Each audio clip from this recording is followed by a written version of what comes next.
Coin, coin. Did you get the reference? I'll give you a couple seconds to figure it out.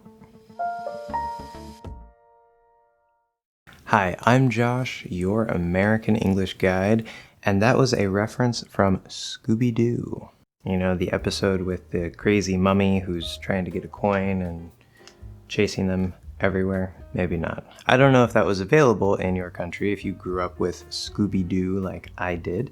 If you did, then let me know in the comments. Now, to the point.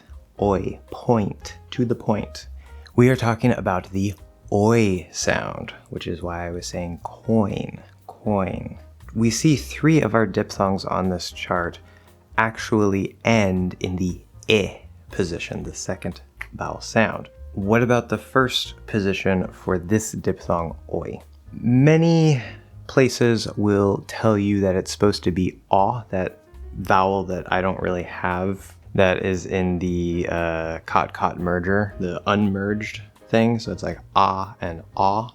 And in, I think, General American and in other dialects, maybe British English, they do use aw, and then they go to oi, oi, oi. It's something kind of like that. However, I have good news for you. Now, because there is the cot merger, people who have the cot merger tend to pronounce this sound not with aw, but with o. So we'll actually use that starting O position, and then we're going to go to the I position, the second vowel. Again, this can also sound like it ends in E, but it does not. That would be oi, oi, oi. Doesn't work. Oi, oi, oi. But you have to make sure that as those lips come around, on the inside of your mouth, you're switching from this O position in the back up to the I position, the second vowel in the front. And that's what gives us that nice smooth sound of the diphthong. So everything is just one big motion. Oi. Now I'm sort of exaggerating a bit to really show you, and that might be how we would emphasize it. But if I do it maybe without any emphasis,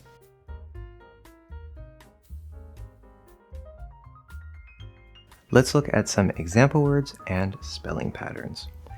Now, the good news about this diphthong, just like the previous diphthong, is there aren't a whole lot of common spelling patterns. We just have 2 big ones.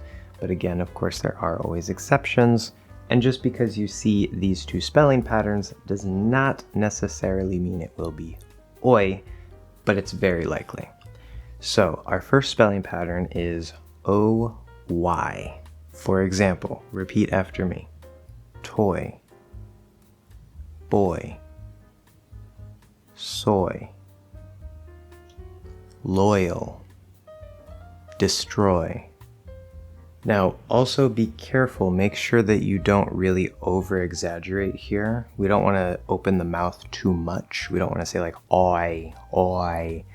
That's, if you find yourself doing that, we want to keep it nice and controlled. Oi, oi.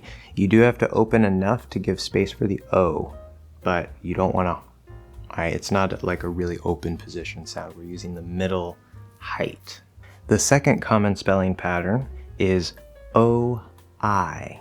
For example, repeat after me. Oil, noise, choice, moist, coin.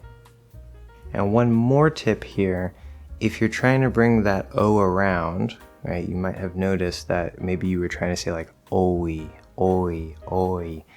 And remember, we want them to blend into one thing. Oi, oi. Not 2 sounds, oi or oi, right? It's one nice smooth sound, oi. And for this lesson's tongue twister, we have a very strange sentence. Let's do this step by step as usual. Repeat after me. The boy's oily coin is a noisy, moist toy. The boy's oily coin is a noisy, moist toy. The boy's oily coin, that one's hard. The boy's oily coin is a noisy... I can't do this one, guys. The boy's oily coin is a noisy, moist toy. Very soon, we will also be talking about R-colored vowels, as well as L-colored vowels. Questions or comments down below. Thank you so much for watching another English Hacks lesson, and I will see you guys in the next one.